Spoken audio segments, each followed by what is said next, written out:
Japanese legends say that the first emperor of Japan was Emperor Jimmu, who began his reign in 660 BC.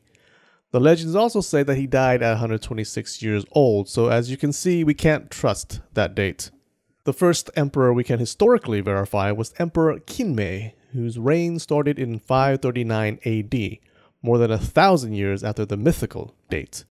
That means the Japanese imperial house, the Yamato family, is about 1,500 years old. Still, the longest surviving continuous monarchy in the world. The longest we can verify, at least. So the question is, how did it survive so long? After all, China has a much longer history, and Chinese dynasties collapsed all the time. What made Japan different? The most common answer I found is, oh, the emperor is just a figurehead, so the powerful people thought, we may as well let them sit on the throne. What's the harm?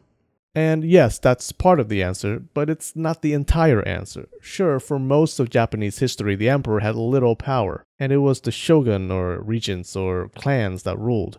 But that wasn't always the case.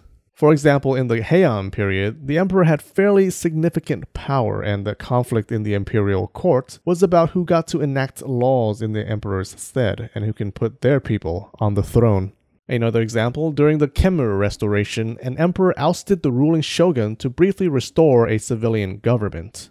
Even if the emperor held no power at all, you could easily imagine some narcissistic Caesar-type character overthrowing the emperor to found a new dynasty with actual power. But this didn't happen. Many times you had powerful clans placing someone friendly on the throne instead of their own leader. So the emperor having little power is not the whole story. The missing part? Religion. Japanese emperors all claimed to be directly descended from the sun goddess Amaterasu, the most important kami in the Shinto religion. The legendary Emperor Jimmu was said to be the great-grandson of the sun goddess. This idea took root in the public consciousness and became the basis for the emperor's political legitimacy up until the 1950s. You were a legitimate emperor only if you came from the same bloodline as the sun goddess. If not for this idea, the Yamato imperial house probably would have ended long ago, replaced by another, more powerful government. The Japanese found ways to work around their pesky emperor.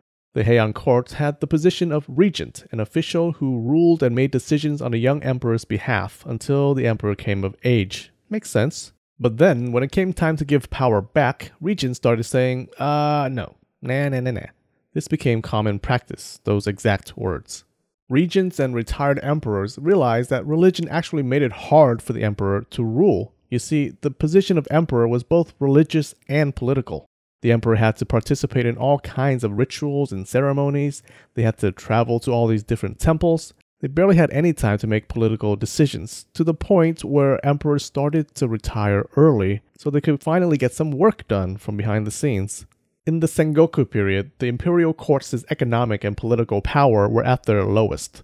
When Toyotomi Hideyoshi rose to power, could he have eliminated the emperor forever and started his own line? Perhaps. It's hard to say whether people would have stood for it. He might have thought this too, and decided against it. Toyotomi Hideyoshi came from peasant blood, not nobility.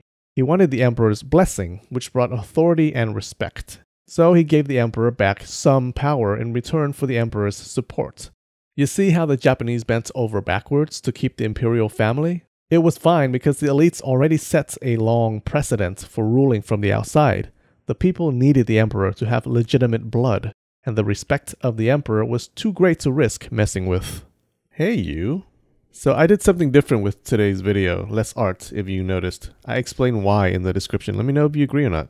Thanks for watching.